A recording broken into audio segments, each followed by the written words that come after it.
कि अपने सपनों को भुला कर जिया तो क्या जिया है डन टू जीवन टू से पाकर दिखा। करना चाहूँगा दोस्तों कि अपने सपनों को भुला कर जिया तो क्या जिया है डन टू जीवन टू से पाकर दिखा, और लिख दे खून से अपनी कामयाबी कहानी और बोल उस किस्मत को है डम टू मिटा दिखा, है डम टू मिटा दिखा। हेलो दोस्तों, आप सभी का स्वागत है आपके अपने यूट्यूब चैनल एसएससी वन दोस्तों। मैं अशोक सुप्ता और आज की क्लास में दोस्तों फिर से कुछ मोस्ट इंपोर्टेंट क्वेश्चन को शामिल किए हैं जो एग्जाम में एक बार नहीं कई बार पूछा गया और ऐसे प्रश्न बराबर एग्जाम में पूछ जाते हैं दोस्तों। तो आप सभी से रिक्वेस्ट है कि इस वीडियो में बने रहेगा। तो आइए हम बारी बारी से सारे प्रश्नों को सोल्व करते हैं, जिसमें कि आपको सामने ये पहला प्रश्न है और ध्यान दें ये परसेंटेज का प्रश्न है और ये प्रश्न एग्जाम में एक बार नहीं कई बार पूछा गया है और मोस्ट इंपोर्टेंट टाइप का प्रश्न है। ऐसे प्रश्न एग्जाम में हमेशा पूछ जाते हैं दोस्तों। तो प्रश्न कह रहा है कि एक सामान के क्रय मूल्य और विक्रय मूल्य 2:3 का अनुपात है तो लाभ प्रतिशत क्या होगा, ये आप सभी को बताना है दोस्तों। ध्यान दें, बहुत ही सिंपल है, ध्यान दें, ज़्यादा कुछ नहीं करना है। प्रश्न कह रहा है कि एक वस्तु के क्रय मूल्य यानी कि दोस्तों खरीदारी मूल्य, उस वस्तु का जो खरीदारी मूल्य है और उस वस्तु का जो बेचा गया मूल्य है उसका रेशियो दिया हुआ है 2:3 के रूप में और हमको निकालना है लाभ प्रतिशत दोस्तों। तो ध्यान दें, यहाँ पे क्रय मूल्य यानी कि कॉस्ट प्राइस उस वस्तु का कितना है, यानी कि खरीदा गया मूल्य कितना है तो 2 है। ध्यान दें, और विक्रय मूल्य यानी कि सेलिंग प्राइस जो है एसपी कितना है, यानी कि हमने उस वस्तु को कितना बेचे तो 3 में बेचे दोस्तों। तो ध्यान दें, यानी कि उस वस्तु का हम खरीदे 2 में, ध्यान दें उस वस्तु को हमने खरीदे 2 में और उस वस्तु को बेचे हम 3 में दोस्तों। तो यहाँ पे क्या होगा, प्रॉफिट ही होगा। यानी कि उस वस्तु को हम खरीदे 2 में और बेचे 3 में तो प्रॉफिट होगा। प्रॉफिट कितना का होगा तो 1 का होगा। ध्यान दें, हम लोगों को निकालना क्या है, प्रॉफिट प्रतिशत। ध्यान दें यहाँ पे, तो आप सभी को पता होगा लाभ प्रतिशत बराबर क्या होता है। ध्यान दें, लाभ बटे क्रय मूल्य गुना 100। ध्यान दें, ये लाभ प्रतिशत का फॉर्मूला होता है, लाभ बटे क्रय मूल्य गुना 100। यानी कि दोस्तों हम लाभ को प्रॉफिट प्रतिशत बराबर प्रॉफिट अपॉन CP गुना 100 के रूप में भी हम लिख सकते हैं दोस्तों। तो ध्यान दें, आप सभी को पता होना चाहिए कि लाभ और हानि जो होता है वो हमेशा क्रय मूल्य यानी कि जो वस्तु का खरीदारी मूल्य है उसी पे निकाला जाता है। अगर करता हानि प्रतिशत तो भी हम बटा यहाँ जो है वो CP ही करते हैं। तो ध्यान दें, यहाँ पे प्रॉफिट कितना का हो रहा है तो 1 का हो रहा है। किस पे हो रहा है, CP पे। CP कितना है 2 है और गुना 100 कर दीजिए, यानी कि प्रॉफिट प्रतिशत बराबर कितना हो जाएगा, इन 2 से यहाँ पे 50 जाएगा, यानी कि कह सकते हो कि प्रॉफिट कितने का हुआ तो 50% का हुआ दोस्तों। हम लोगों से ये पूछ रहा था कि लाभ प्रतिशत क्या है ज्ञात करें, यानी कि लाभ कितने का हुआ तो 50% का लाभ हुआ। और उम्मीद करता हूँ कि आप सभी को ये प्रश्न बहुत ही अच्छे तरीके से समझ में आ गया होगा। जब कभी भी इस टाइप के प्रश्न आएंगे तो उस आसानी से सोल्व कर लेंगे दोस्तों। तो चलिए हम अगले प्रश्न की ओर चलते हैं दोस्तों। ध्यान दें सभी लोग, आपको सामने ये सेकंड प्रश्न है और ये प्रश्न एग्जाम में एक बार नहीं कई बार पूछा गया है और इस टाइप के प्रश्न हमेशा एग्जाम में पूछ जाते हैं दोस्तों। सभी लोग प्रश्नों के एक बार पढ़ कर समझने का प्रयास कीजिएगा। प्रश्न कर रहा है कि यदि अंकित मूल्य 250 रुपये है, ध्यान दें कि यदि अंकित मूल्य 250 रुपये है और विक्रय मूल्य 225 रुपये है तो छूट की दर क्या है, ये आप सभी को बताना है दोस्तों। ध्यान दें, ये डिस्काउंट का प्रश्न है और इस टाइप के प्रश्न हमेशा एग्जाम में पूछे जाते हैं दोस्तों। यहाँ पे प्रश्न कर रहा है कि अंकित मूल्य 250 यानी कि दोस्तों उस वस्तु का जो MRP है, ध्यान दें उस वस्तु का जो MRP है वह 250 है और विक्रय मूल्य यानी दोस्तों उस वस्तु का सेलिंग प्राइस जो है वो 225 है। तो आप सभी को बताना है कि छूट की दर क्या है, ये बताना है। तो ध्यान दें, यहाँ पे करना क्या है दोस्तों कि अंकित मूल्य यानी कि जो इसका मार्क प्राइस है वह कितना दिया हुआ है MP वह 250 है। ध्यान दें, मार्क प्राइस दिया हुआ है 250 से। अब यहाँ पे कह रहा है विक्रय मूल्य यानी कि सेलिंग प्राइस। ध्यान दें, उस वस्तु को हमने बेचे कितने में 225 में बेचे दोस्तों।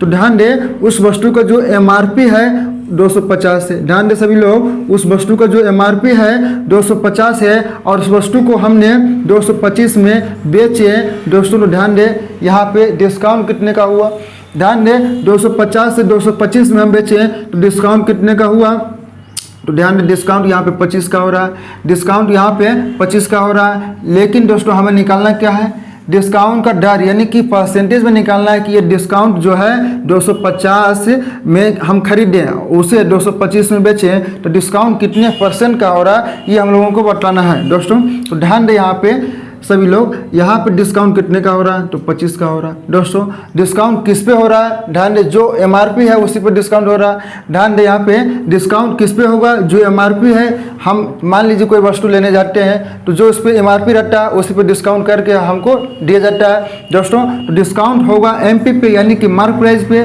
तो 250 बट्टे करेंगे और गुना करेंगे। दोस्तों तो 25 से ये 10 बार में, ध्यान दे, और 10 से ये 10 जीरो कैंसिल यानी कि बच गया क्या, तो 10 से यानी कह सकते हैं कि 10% का दोस्तों हमको वो डिस्काउंट दे रहा है, यानी कि छूट की दर क्या है, तो 10% है। और हम लोगों से ये प्रश्न पूछ रहा था। दोस्तों तो उम्मीद करता हूँ कि आपको ये प्रश्न बहुत ही अच्छी तरीके से समझ आ गया होगा, और जब कभी भी इस टाइप के प्रश्न आएंगे तो उसे आसानी से सॉल्व कर लेंगे। दोस्तों तो चलिए हम अगले प्रश्न की ओर चलते हैं। दोस्तों ध्यान दें सभी लोग, आपके सामने ये 30वां प्रश्न है और ये प्रश्न एग्जाम में एक बार नहीं कई बार पूछा गया है, और ये सिंपल इंटरेस्ट से सामान्य प्रश्न है। इस टाइप के प्रश्न हमेशा एग्जाम में पूछ जाते हैं। दोस्तों तो प्रश्न कह रहा है कि कोई धनराशि जो है साधारण ब्याज पर 5 वर्षों में 1020 रुपये तथा 8 वर्षों में 1200 रुपये हो जा रहा है, तो मूलधन का मान क्या है, यह सभी को बताना है। दोस्तों निकालना क्या है, मूलधन यानी कि प्रिंसिपल। दोस्तों तो ध्यान दे यहाँ पे कह रहा है कि कोई धनराशि जो है वो साधारण ब्याज पर 5 वर्षों में 1020 रुपया हो रहा है। ध्यान दें 5 वर्षों में जो है दोस्तों वह राशि 1020 रुपया हो रहा है। अब कह रहा है कि वही राशि 8 वर्षों में 1200 रुपये हो जा रहा है। 8 वर्षों में जो है दोस्तों वह राशि 1200 रुपये हो जा रहा है। दोस्तों ध्यान दें ये प्रश्न एग्जाम में कई बार पूछा गया है, और इस टाइप के प्रश्न हमेशा एग्जाम में पूछे जाते हैं। दोस्तों कभी आपसे पूछा जाएगा कि मिश्र धन क्या होगा, कभी पूछेगा कि ब्याज क्या होगा, और कभी पूछा जाएगा कि मूलधन क्या होगा। दोस्तों तो यहाँ से 3 टाइप के प्रश्न एग्जाम में बनते हैं। तो ध्यान दें यहाँ पे सभी लोग,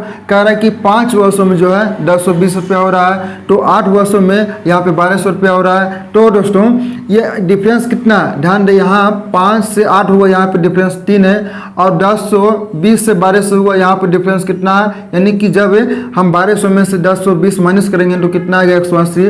दोस्तों तो ये 3 वर्षों में ये क्या है, ध्यान दें ये 3 वर्षों का जो 180 है ये क्या है, ये ब्याज है। ध्यान दें ये 3 वर्षों में 180 ब्याज है। दोस्तों तो 1 वर्ष का ब्याज कितना होगा, ध्यान दें 1 वर्ष का ब्याज 60 होगा।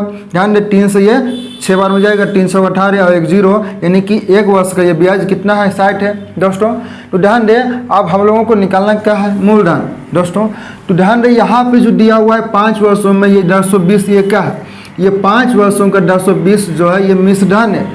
मिश्रधन क्या होता है, मूलधन प्लस ब्याज होता है। ध्यान दें इसमें 2 चीज़ शामिल है, इसमें मूलधन भी है और इसमें ब्याज भी है, लेकिन यहाँ पे दोस्तों सिर्फ हम ब्याज निकालें। तो ध्यान दें आप सभी को पता होना चाहिए कि मिश्रधन बराबर क्या होता है, मिश्रधन बराबर ध्यान दें मूलधन है प्लस से ब्याज होता है। ध्यान दें मूलधन प्लस से क्या होता है, ब्याज होता है। दोस्तों तो हमको निकालना क्या है, मूलधन। तो आप चाहें तो मूलधन बराबर क्या होगा, मिश्रधन माइनस ब्याज होगा।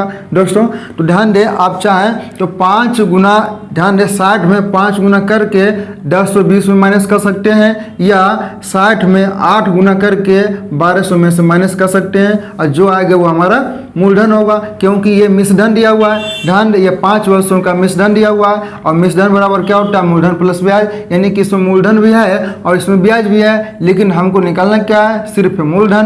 दोस्तों तो ध्यान दें यहाँ पे करना क्या हुआ कि 60 में जो है 5 गुना करना होगा, तो कितना होगा 300।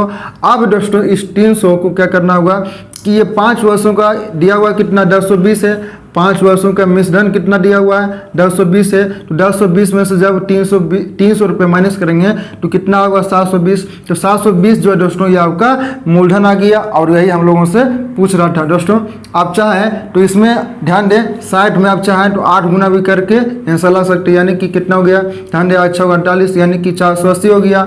ध्यान दें अब घटाना किस में, 1200 में से, जब 1200 में से ध्यान दें 480 माइनस करेंगे तो कितना आएगा 720 रुपये आ गया। यानी कि आप चाहें तो इसमें 8 गुना करके भी 1200 में से माइनस कर सकते हैं, या 5 गुना करके 1020 में से माइनस कर सकते हैं। दोस्तों तो उम्मीद करता हूं कि आप सभी को ये प्रश्न बहुत ही अच्छे तरीके से समझ आ गया होगा, और जब कभी भी इस टाइप के प्रश्न आएंगे तो उसे आसानी से सोल्व कर लेंगे। दोस्तों तो चलिए हम अगले प्रश्न की ओर चलते हैं।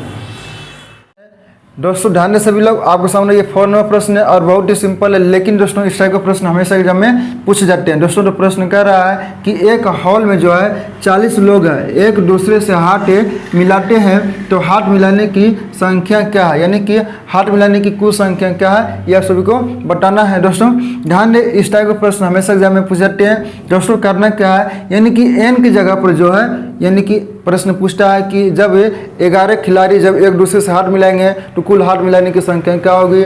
जब एक भीड़ में 50 लोग हैं, ध्यान दे, जब एक दूसरे से हाथ मिलाएंगे तो कुल हाथ मिलाने की संख्या क्या होगी। यानी दोस्तों कहने का मतलब हुआ क्या कि n के जगह पर कोई भी मूल हो सकता है। ध्यान दें कि n के जगह पर कोई भी मूल हो सकता है, सिर्फ आपको करना क्या है कि n इंटू n माइनस 1/2 करना। क्या करना है, n इंटू n माइनस 1/2 करना है। यानी कि जो मूल्य रहेगा, ध्यान दें, उसमें से एक कम करेंगे और बटे 2 कर देना है। यानी दोस्तों यहाँ पे 40 से गुने 40 में एक कम करेंगे, कितना हुआ 39 से बटे 2 कर दीजिए। यानी 2 से ये 20 बार में 39 दूनी 78, यानी कह सकते हो कि 780 जो है दोस्तों कुल हाथ मिलाने की संख्या है। दोस्तों यानी कि कुल मिलाकर अगर n की जगह पर कोई भी मूल हो सकता है, उससे मतलब नहीं है, उसमें जो मूल रहेगा एक कम करेंगे और बटे 2 करके आंसर लाएंगे। दोस्तों तो आपको सिर्फ पेपर में इतना ही करना है, n इंटू n माइनस 1/2 पर मान रखना है और डायरेक्ट आंसर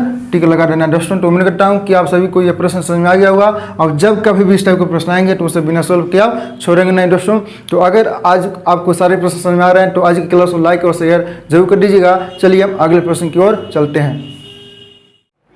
दोस्तों ध्यान दें सभी लोग, आपके सामने ये 5 नंबर प्रश्न है और ये प्रश्न एग्जाम में एक बार नहीं कई बार पूछा गया है और ऐसे प्रश्न एग्जाम में हमेशा पूछे जाते हैं। दोस्तों तो सभी लोग प्रश्नों को पढ़ के समझने का प्रयास कीजिएगा और अपने आप से भी प्रश्नों को सोल्व करने का जरूर प्रयास कीजिएगा। प्रश्न कह रहा है कि किसी मूलधन पर यदि 2 वर्षों का साधारण ब्याज 1400 रुपये है, चक्रवृद्धि ब्याज 1449 रुपये है, तो ब्याज की दर क्या है यह आप सभी को बताना है। दोस्तों ध्यान दें, सिर्फ मैंने आपको डेट नहीं लिख रहे हैं। अगर डेट लिखा जाए दोस्तों तो यह प्रश्न एग्जाम में 4 से 5 बार पूछा जा चुका है, लेकिन मैंने आपको डेट नहीं लिख रहे हैं। ध्यान दें, ऐसे प्रश्न एग्जाम में हमेशा पूछ जाते हैं। दोस्तों प्रश्न कह रहा है कि यदि मूलधन पर जो है यदि 2 वर्षों का साधारण ब्याज 1400 रुपये, ध्यान दें, और चक्रवृद्धि ब्याज 1449 रुपये है, तो ब्याज की दर क्या है यह सभी को बताना है। दोस्तों ध्यान दें, यानी कि 2 वर्षों का जो है, ध्यान दें, SI कितना है 1400 रुपये। दोस्तों तो यानी कि पहले वर्ष का वो 700 रुपया हुआ होगा और दूसरे वर्ष में भी दोस्तों वो 700 रुपया होगा। दोस्तों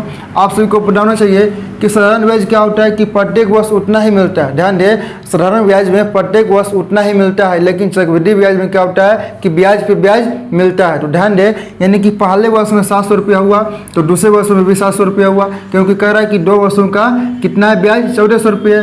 ध्यान दें, अब 2 वर्षों का दोस्तों यहाँ पर दिया हुआ है क्या, ध्यान दें CI यानी कि चक्रवृद्धि ब्याज कितना है 1449, यानी कि हम कह सकते हैं कि इसमें पहले वर्ष में दोस्तों 700 रुपये मिला होगा, तो दूसरे वर्ष में कितना मिला, ध्यान दे 749 रुपये मिला होगा, क्योंकि कह रहा है कि 1449 टोटल है, तो पहले वर्ष में 700 रुपये मिला होगा, तो दूसरे वर्ष में क्या मिला होगा 749 रुपये। दोस्तों तो ध्यान दे, यहाँ पे निकालना क्या है ब्याज दर। दोस्तों तो ध्यान दे, आप सभी को पता होना चाहिए कि SI यानी कि पहले वर्ष का साधारण ब्याज और दूसरे वर्ष का चक्रवृद्धि ब्याज सेम रहता है, यानी कि जो इसका मूलधन होगा वही इस पर भी मूलधन होगा। लेकिन दूसरे वर्ष में दोस्तों यहाँ पे ध्यान दें कि चक्रवृद्धि ब्याज जो होता है वो चेंज हो जाता है, यानी कि अगर दूसरे वर्ष में यहाँ पे 700 रुपये मिला तो इस पर 749 रुपये मिलेगा, यानी कि यहाँ पर डिफरेंस कितना है 49 है। ध्यान दें, यहाँ पे डिफरेंस कितना है 49 का, हमें निकालना क्या है यहाँ पे ब्याज दर, तो 49 से बटे करना क्या है 700 रुपये। ध्यान दें, यहाँ पे